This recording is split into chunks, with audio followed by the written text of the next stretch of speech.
Klamka sprzęgła to przeszłość, nawet jeżeli w tej chwili wciąż większość motocykli ją posiada. Wygląda na to, że niedługo.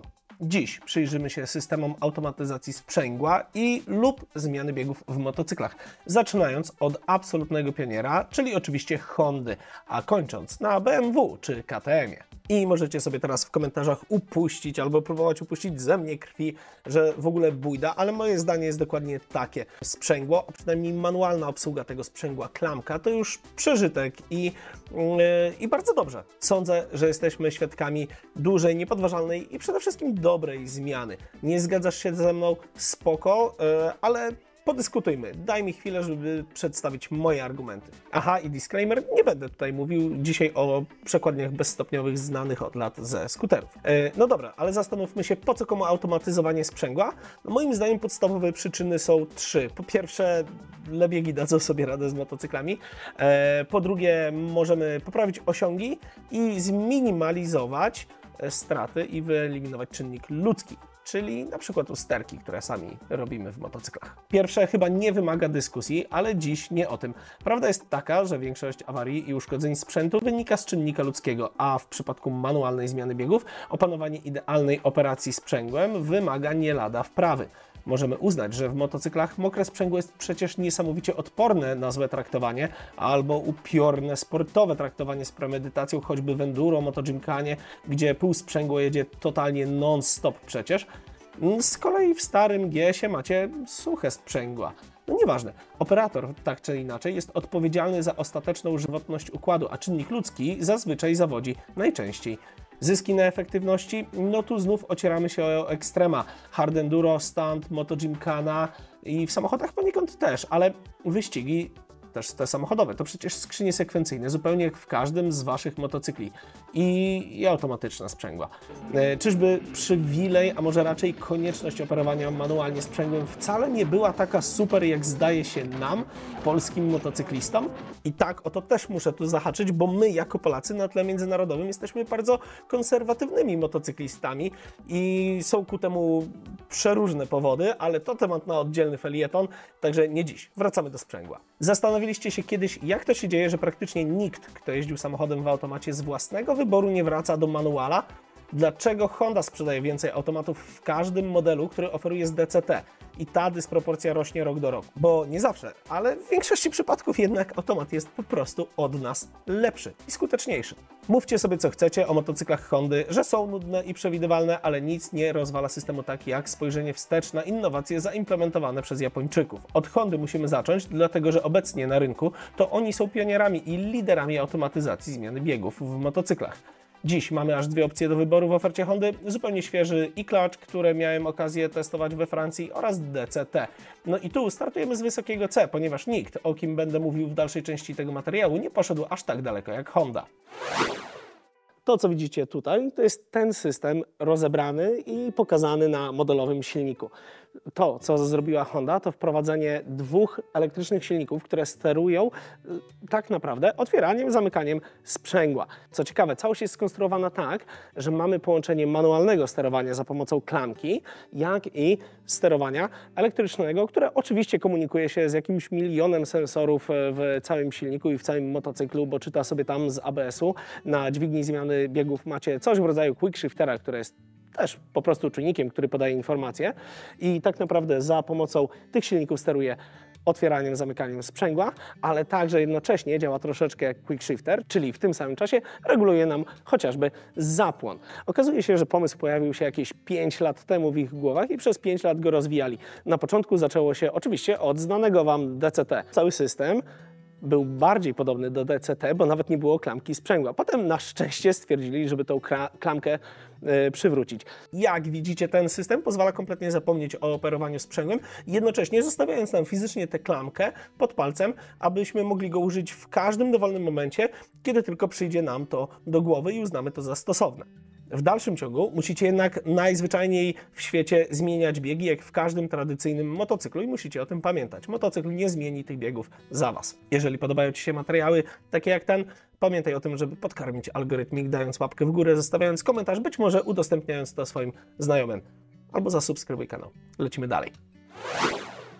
Technologia DCT wprowadzona na rynek w 2010 roku wyłącznie w motocyklach Hondy stała się jedną z najbardziej zaawansowanych przekładni dostępnych obecnie dla jednośladów.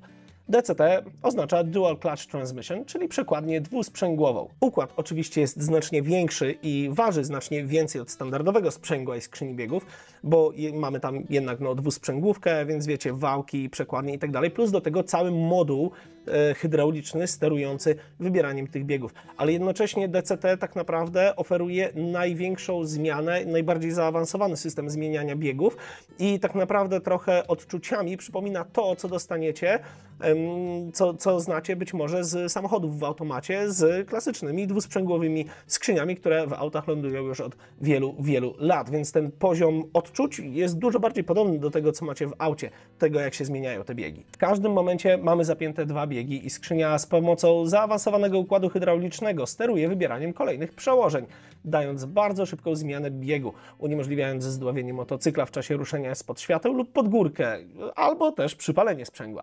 Honda stosuje ten rodzaj przekładni od 15 lat.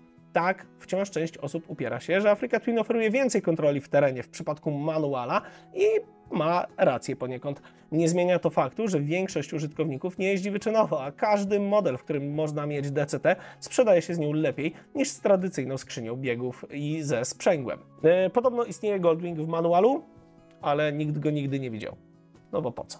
DCT znajdziecie obecnie poza Goldasem w szerokiej gamie motocykli Hondy, w Africe Twin, NC750X, skuterach XADV i Forza 750, w NT1100 czy Rebel 1100. E-Clutch z kolei oferowany jest na razie wyłącznie z silnikiem 650 cm3, a więc w CB650R i CBR650R i tu zdecydowanie czekamy na rozszerzenie. Będąc jeszcze na sekundę przy DCT Hondy, trzeba zwrócić uwagę na to, że tak, cały układ jest na rynku od 15 lat, ale Honda tak naprawdę rok po roku poprawia ten układ.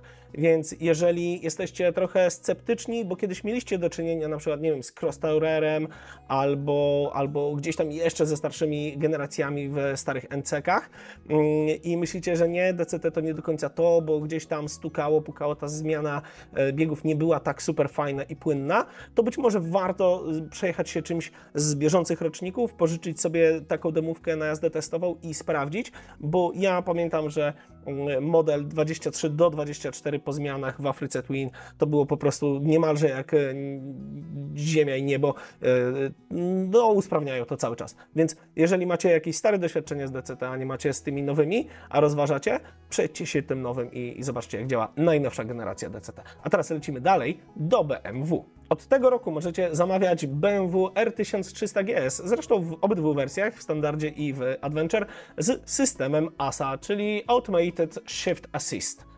zautomatyzowaną asystą zmiany biegów. Tłumaczenie jest istotne, bo BMW co prawda pozbyło się klamki sprzęgła i dodało tryb Drive, czyli pełny automat, no i manual, zupełnie jak w Hondzie, ale w przeciwieństwie do Japończyków sama zmiana biegów jest rozwiązana prosto. A w manualu zamiast guziczkami biegi zmienimy niby nóżką. I mówię niby nóżką, bo konwencjonalna dźwignia może wciąż znajduje się tam, gdzie byśmy jej szukali, natomiast nie jest w żaden sposób połączona ze skrzynią. To tak naprawdę tylko czujnik i taki potencjometr, dzięki któremu system motocykla wie, kiedy chcecie zmienić bieg. I tak Honda też ma w opcji taki bajer do swojej DCT. Nowy GS jest wyposażony w najzwyklejszą skrzynię biegów, zupełnie taką samą jak w wersji manualnej. Automatyzacja zmiany biegów tak naprawdę dużo czerpie z rozwiązania e-Clutch Hondy. No i że tak będzie, to nawiasem mówiąc, wszyscy w Japonii byli świadomi w momencie premiery tego systemu. BMW idzie jednak o krok dalej i oprócz automatycznego operowania sprzęgłem za pomocą elektrycznego silniczka, znajduje się tu drugi, który operuje wałkiem wybieraka. Efekt jest taki, że system robi dokładnie to, co my robiliśmy ręką i nogą. Jest nowy przycisk po lewej stronie na kierownicy do zmiany pomiędzy trybami skrzyni D automatyczny lub M manualny. Po włączeniu motocykla wystarczy przycisnąć DM, aby wybrać tryb, to na przykład automatyczny, i ASA wtedy wciska poniekąd sprzęgło i wrzuca jedynkę. Dodając gazu, wypuszcza nam sprzęgło, motocykl sobie rusza, a następnie sam zmienia biegi na kolejne. W trybie automatycznym zawsze możecie użyć dźwigni nożnej, aby swoją decyzją niejako nadpisać to, co chce zrobić komputer, czyli na przykład zredukować wcześniej albo wrzucić wyższy bieg, jeśli przeciąga. Po krótkim czasie skrzynia znów wróci sobie do trybu automatycznego i to działa dokładnie tak samo jak nadpisywanie automatycznego sprzęgła w e-Clutchu. W trybie manualnym to motocyklista decyduje, kiedy należy zmienić bieg, nie ma przycisków na kierownicy, jest do tego, tak jak wspomniałem, powiedzmy, że konwencjonalna nożna dźwignia zmiany biegów, taka niby nóżka. Oczywiście, gdy obroty są skrajnie niskie lub wysokie, system albo nie pozwoli zredukować, albo zmienić biegu, albo zmieni go samodzielnie, w zależności od potrzeby. I tutaj pojawia nam się właśnie ten element wyeliminowania czynnika ludzkiego. Jakby przy tym systemie nie będziecie w stanie zredukować biegu o kolejny, mając za wysokie obroty i narażając cały układ na potencjalne zniszczenie czy uszkodzenie. Poza D i M skrzynia ma jeszcze tryb P, czyli blokada parkingowa, tak jak w samochodach z automatem. Po zgaszeniu silnika system przełączy się w P, aby motocykl się nie stoczył. System oczywiście komunikuje się ze wszystkimi czujnikami w motocyklu, a efekt jest taki, że układ wie, kiedy należy użyć półsprzęgła, kiedy zablokować możliwość stoczenia się ze wzniesienia, a po wbiciu D lub 1 i dodaniu gazu oczywiście nie ma szans na zdławienie i maszyna po prostu musi płynnie ruszyć. Jak wspomniałem, na ten moment ASA znajdziecie w GS-ach, w tych dużych GS-ach 1300 i na razie tyle. Natomiast można w zasadzie chyba ze 100% pewnością zakładać, że wraz z przeniesieniem platformy silnikowej do kolejnej gamy modeli, tam do RTEC-ów i tak dalej, ten system będzie też przeniesiony, więc jeżeli czekacie na jakiegoś nowego RTEC-a i będziecie chcieli mieć tam automat, no podejrzewam, że na 99% możemy się tego w krótkiej przyszłości spodziewać. W niedalekiej przyszłości powinno się mówić chyba po polsku. Drugim japońskim producentem wprowadzającym automatyczną zmianę biegów jest Yamaha, a układ YAMT czy YAMT znajdziecie już w dość szerokiej gamie motocykli na 2025 rok. Nieco dla mnie szokujące i przyznam, bo system trafił na przykład do miejskiego Nakeda MT-07, ale już do turystycznej Tenere dzielącej z MT-kiem przecież serce nie. I zanim się przyczepicie, tak, wiem, że FJR 1300 miała kiedyś takie półautomatyczne sprzęgło, zanim Honda sprawiła, żeby to było modne, ale dzisiaj nie mówimy o tamtym rozwiązaniu. W przeciwieństwie do systemu YCCS uruchamianego hydraulicznie, system YAMT wykorzystuje dwa elektryczne siłowniki spełniające funkcje tradycyjnie realizowane przez lewą dłoń i stopę motocyklisty. System waży według Yamaha 2,8 kg i jest smukły i co istotne nie poszerza silnika. Tu, podobnie jak w przypadku BMW, zarówno sprzęgło, jak i wybierak biegów obsługiwane są przez silniki elektryczne. W przeciwieństwie do Bawarczyków jednak w Yamasze postawili na łopatki na kierownicy i dźwigni nożnej najzwyczajniej w ogóle nie montują. Komunikat prasowy Yamaha oczywiście podkreśla, jak fantastyczny jest ten koncept, jak fakt, że obsługujemy to z ręki zmianę biegów nawet w trybie manualnym jest lepsze od obsługiwania nogi, bo to bliżej głowy i w ogóle poza tym możecie się skupić na pozycji i nie musicie przesuwać nogi po podnóżku, doświadczając jeszcze więcej ekstazy podczas jazdy sportowej szczególnie oczywiście. No i może nam się tu włączyć taki typowy polski bullshit radar, ale paradoksalnie cała ta gadanina ma sporo sensu. Dlatego, że jeżeli wyeliminujemy konieczność przemieszczania stopy po podnóżku, aby sięgać po dźwignię zmiany biegów, rzeczywiście możemy się skupić dużo bardziej na tym, jak patrzeć, jak ułożyć ciało i no na przykład nie musimy gdzieś tej nogi wciskać pod dźwignię, kiedy jedziemy na przykład w pełnym złożeniu, co doświadczyłem niejednokrotnie, że gdzieś tam robi się już tego prześwitu bardzo mało i stopa pod dźwignię nam zwyczajnie może się nie zmieścić. No i tutaj jakiś tam element sensu w tej marketingowej gadaninie Yamahy jednak jest. Oprócz tego kwestia używania samych łopatek, bo do tego akurat uważam, że przyzwyczajimy się bardzo szybko. Niektórzy mówią, o jakieś biegi w ręce zamiast w nodze, wszędzie jest w nodze i jesteśmy do tego przyzwyczajeni. Ale jakoś nikt nie marudzi, że jak wsiadacie na motocykl i przesiadacie się z auta, albo na odwrót, wsiadacie do samochodu, nikt nie wrzucił nigdzie na świecie komentarza, co za kretyn wymyślił, żeby sprzęgło wciskać nogą, a biegi zmieniać ręką. I jeszcze w ogóle nie po tej stronie mnie, prawą, a nie lewą. Więc myślę, że jeżeli spokojnie przesiadamy się z auta na motocykl, gdzie ta mechanika jest kompletnie odwrócona, logicznie, to przesiądziemy się spokojnie też z wybierania biegów nogą do wybierania biegów języczkiem pod palcem. System YAMT pozwala na wybór obsługiwanej palcami ręcznej przekładni Manual Transmission albo w pełni automatycznej AT. W przypadku skrzyni manualnej zmiana biegów odbywa się za pomocą palca wskazującego i kciuka przy użyciu dwóch dźwigni. Widzicie już budujący się nowy standard? No to jest właśnie to, o czym mówiłem. Co unikatowe dla Yamahy to to, że można zmianę biegów w górę i w dół obsługiwać tylko palcem wskazującym. I to jest spoko, bo nie trzeba zdejmować kciuka z kierownicy. Według Yamahy każda zmiana biegów jest bardziej równomierna niż w przypadku korzystania z najnowszego Quick Shiftera.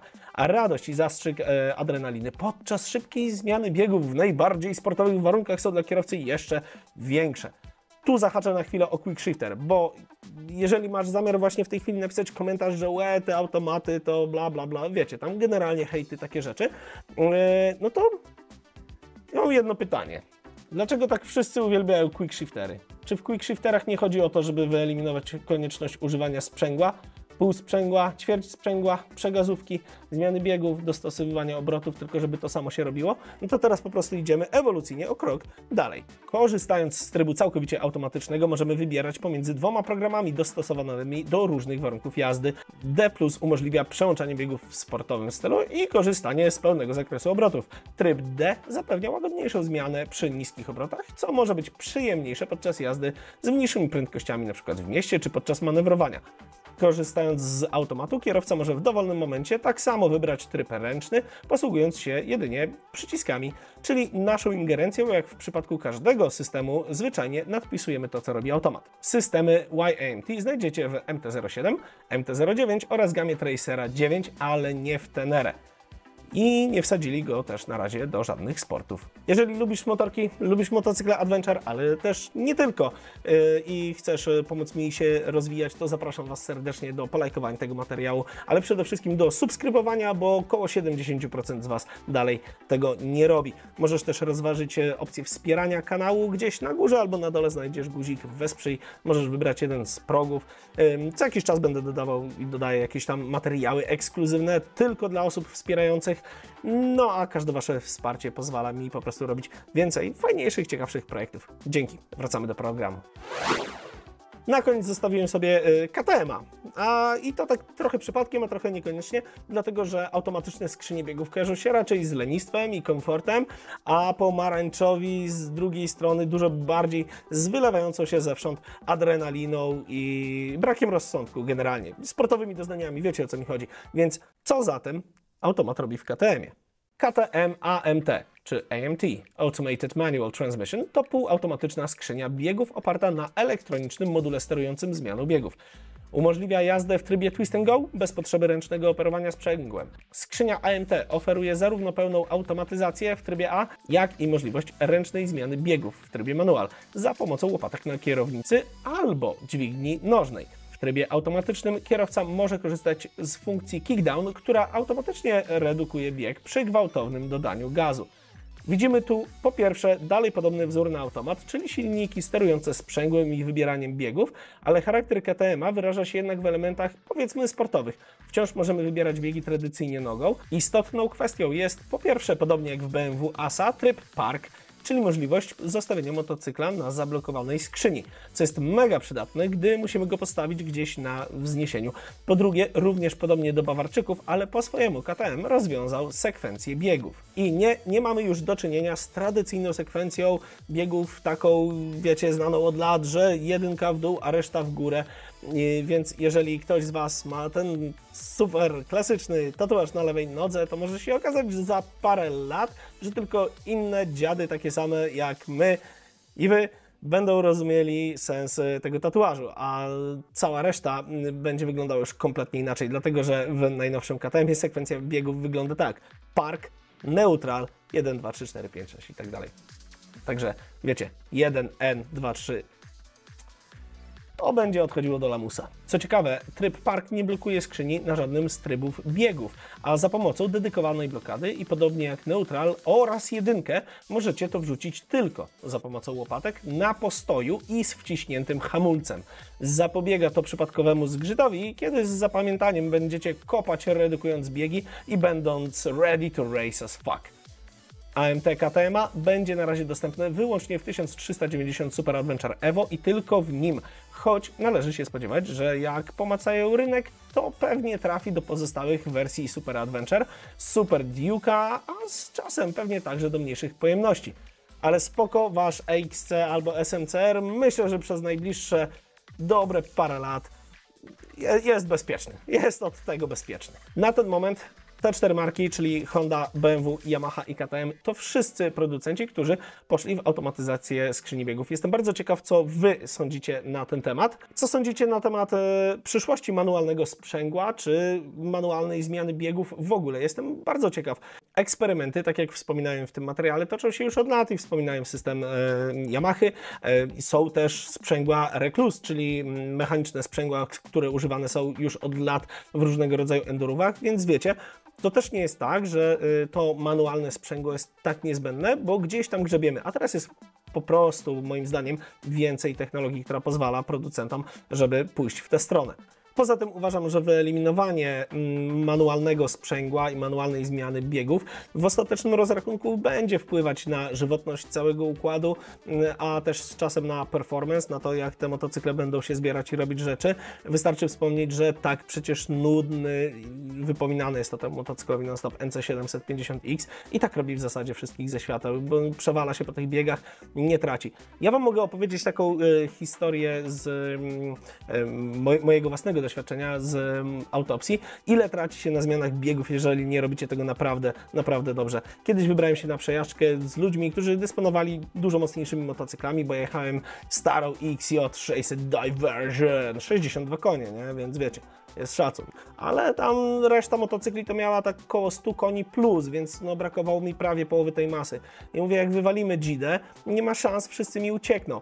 Na szczęście bardzo szybko, bo już po jedynce okazało się, że raczej większość towarzystwa nie specjalnie za dobrze zmieniała biegi i jechali jak samochodem. Bach, maneta, sprzęgło, odpuszczenie, bieg, wiecie,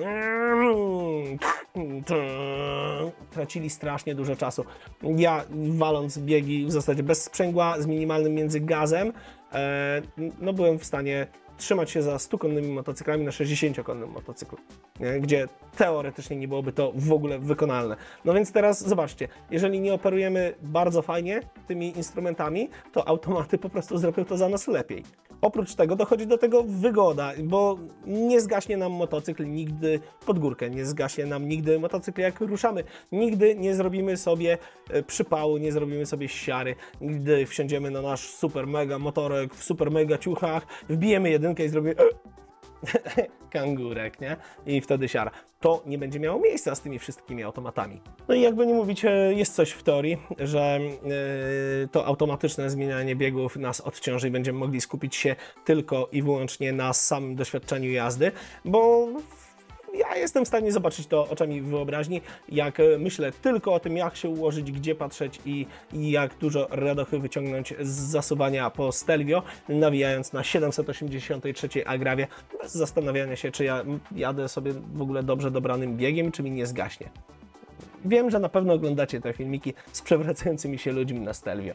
Co do wad, na pewno są. No po pierwsze, te systemy ważą więcej, po drugie są bardziej skomplikowane, po trzecie wymagają nienagannego funkcjonowania układu elektronicznego całego motocykla, bo nie oszukujmy się, wykorzystują mnóstwo czujników, które znajdują się w całym motocyklu. Do tego raczej nie naprawicie takiego sprzęgła gdzieś na kamieniu, na Pamir Highway, w jakimś Uzbekistanie, w Mongolii, no bo pewnie nie da się tego zrobić, tak jak w jakiejś DR czy innym tam dominatorze, wiecie o czym mówię. No więc jest na co ponarzekać. A z drugiej strony mam przekonanie graniczące z pewnością, że te automatyczne sprzęgła i automatyzacja zmiany biegów to jest taki kierunek, którego nie unikniemy i za parę lat będziemy mieli gdzieś w garażach stare sprzęty, które miały manualną klamkę i będziemy pokazywać naszym wnukom te motorki i oni będą mówili, kurde dziadek, co to jest, nie? W ogóle.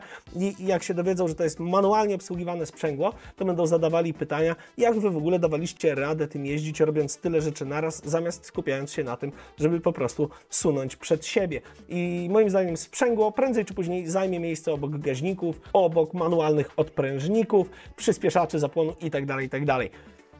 No i tyle. I tyle. Dajcie znać, co sądzicie na ten temat, jak Wam się podoba kierunek, w jakim zmierzamy, czy jesteście konserwatywni, tylko manual. Pamiętajcie, żeby dać łapkę w górę, zostawić komentarz, subskrybować kanał. Do następnego, kochani. Cześć!